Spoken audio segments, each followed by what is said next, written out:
Aitäh, lugupeetud juhataja, head kolleegid.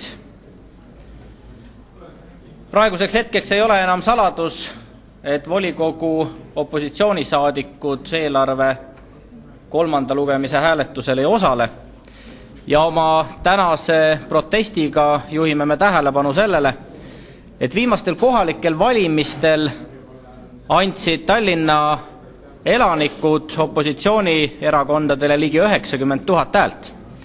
Kahjuks aga ei soovi linnavalitsus ega keskfraktsiooni saadikud vähe sellest, et meie sisuliste ja linna seisukohast oluliste ettepanekutega tõsisemalt tutvuda, ei soovita neid ka siin saalis sisuliselt arutada.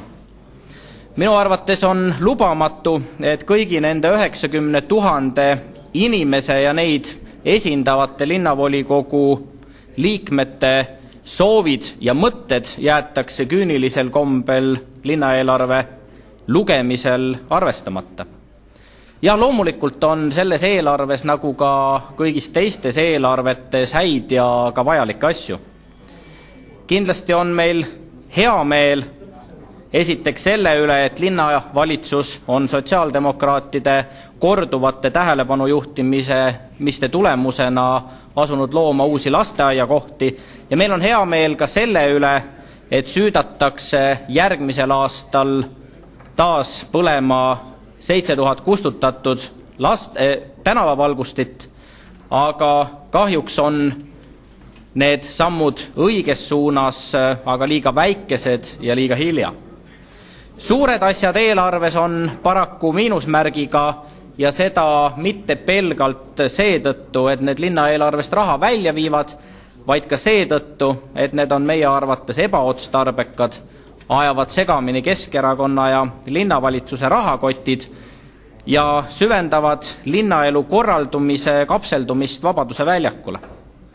Linna 10 miljoni euroni ulatuvad avalike suhete või propagandakulud, linnapea ja abilinnapeade bürood, milleks kulutatakse 1,3 miljonit eurot ning noorsoo- ja sotsiaaltöötajate koondamine linnaosavalitsustest on vaid mõned kurbloolised näited nendest suurtest, aga kahjuks miinusmärgiga asjadest. Head kolleegid, kuigi see tänane meie ees olev eelarve on minu arvates pimeduse, propaganda ja tsentraliseerimise eelarve, ei ole tänane istung lõpp. Tänane istung ei ole ka algus ja tänane istung ei ole isegi mitte lõpu algus. Vaatamata sellele, milliseks kujuneb täna Keskerakonna fraktsiooni saadikute hääletustulemus, kavatseme meie jätkata ka järgmisel aastal Tallinna inimeste elu- ja linnakeskkonna parandamise seisukohast oluliste ettepanekute tegemist ja me kavatseme ka edaspidi informeerida tallinlasi nendest olukordadest, kus linnavalitsus kasutab linlaste maksuraha ühe erakonna kampaania eesmärkide saavutamiseks, jättes kahetsusväärsel kombel tallinlaste tegelikud vajadused unarusse. Aga selleks, et mitte lõpetada aastat kurval toonil, tänan ma veel kord teid kõiki, head kolleegid, nende sisuliste mõttevahetuste eest, mis siin saalis toimunud on ja ma loodan tõepoolest, et uus aasta saab olema valgem nii selle poolest, et lambid taaskord põlema pannakse, kui ka selle poolest, et siia linnavolikogu saali jõuab üha rohkem neid küsimusi, millele meil üheskoos tuleks valgust heita.